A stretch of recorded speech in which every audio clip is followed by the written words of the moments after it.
Hello friends, তুমি সবাই কেমন আছো? আমি তো ভালো আছি। আমি আজকে রান্না করব কাতল মাছ। প্রথমেই দেখো, কাতল মাছের মধ্যে নুন আর একটু হলুদ গুঁড়ো দিয়ে দিচ্ছি। দিয়ে এখন কাতল মাছগুলো ভালো করে মাখিয়ে নেব।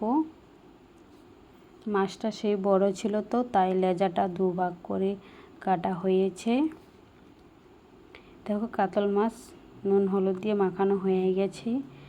আর কাতল মাছ তো আমি রান্না করব কারকুল দিয়ে, তার জন্য কারকুলটাও এখন নুন আর হলুদ গুঁড়ো দিয়ে মাখিয়ে নিচ্ছি। কারণ প্রথমে মাখিয়ে রাখলে ভাজতে সময় ভালো হয়। এখন দেখো, কড়াইতে আমি সাদা তেল দিয়ে দিচ্ছি। এখন মাছগুলো ভেজে নেব।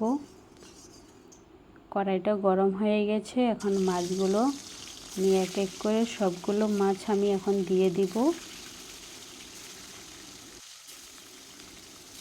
মাছ দেওয়া হয়ে গেছে। এখন আমি মাছগুলো উল্টিয়ে নেব। সবগুলো মাছ একসাথে উল্টাচ্ছি, কারণ কড়াইটা ভালো করে গরম হয়েছিল, তার জন্যই ভাঙবে না। দেখুন, মাছ ভাজা তো হয়েই গেছে। কত সুন্দর সুন্দর লাল করে ভেজে নিয়েছি। এখন আমি নামিয়ে নেব মাছগুলো। দেখো, মাছগুলো এক এক করে নামিয়ে নিচ্ছে। দুটো একসাথে করে চাপা লেগে আছে, তাও নামিয়ে নিয়েছি। এখন সবগুলো মাছ নামিয়ে নিচ্ছি।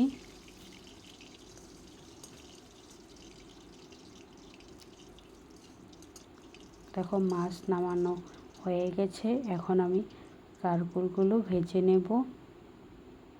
মেখে রেখেছিলাম, এখন একটু ভালো হয়েছে। কারকুলের থেকে নুন আর হলুদ গুঁড়ো দিয়ে মাখিয়ে রেখে দিয়েছিলাম।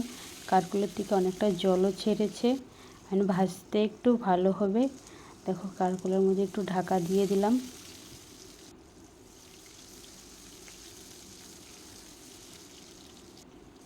দেখো, কারকুল ভাজা হয়ে গেছে। এখন কারকুলটাও নামিয়ে নিচ্ছি।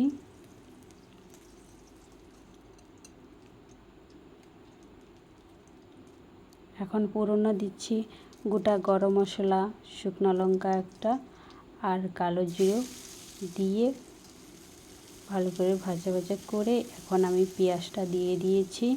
পেঁয়াজটা ভাজা হয়ে গেছে। এখন আমি টমেটো দিয়ে দিচ্ছি, টমেটোর পেস্ট।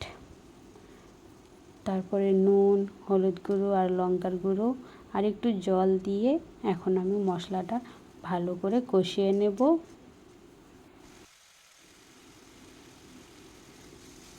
দেখো, মশলাটা ভালো করে কষানো হয়ে গেছে। এখন কারকুলটা ভেজে রেখেছিলাম, সেটা দিয়ে দিলাম। আর মশলার সাথে একসাথে একটু ভেজে নেব। দেখো, ভাজা হয়ে গেছে। এখন আমি জল দিয়ে দিচ্ছি। ঝোলটা এখনই ফুটে যাবে।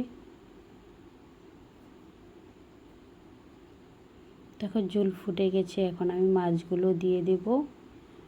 এখন মাছটি দিয়ে দিচ্ছি।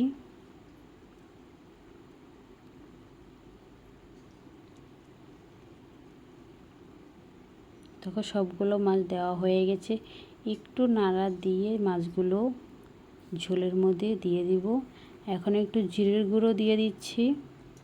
জিরের গুঁড়ো দিয়ে আর একটু নাড়াচাড়া দিয়ে নিচ্ছি। আর 2 মিনিট রান্না করব, তে কারকুল দিয়ে কাতল মাছের রেসিপি হয়ে যাবে। দেখো, নামিয়ে বাটিতে সাজিয়ে নিয়েছি। এখন থালার মধ্যে ভাত নিয়ে কারকুলের দিয়ে কাতল মাছের রেসিপি দিয়ে খেয়ে দেখাচ্ছি। তোমাদেরকে কীরকম হয়েছে সেটাও বলতেছি।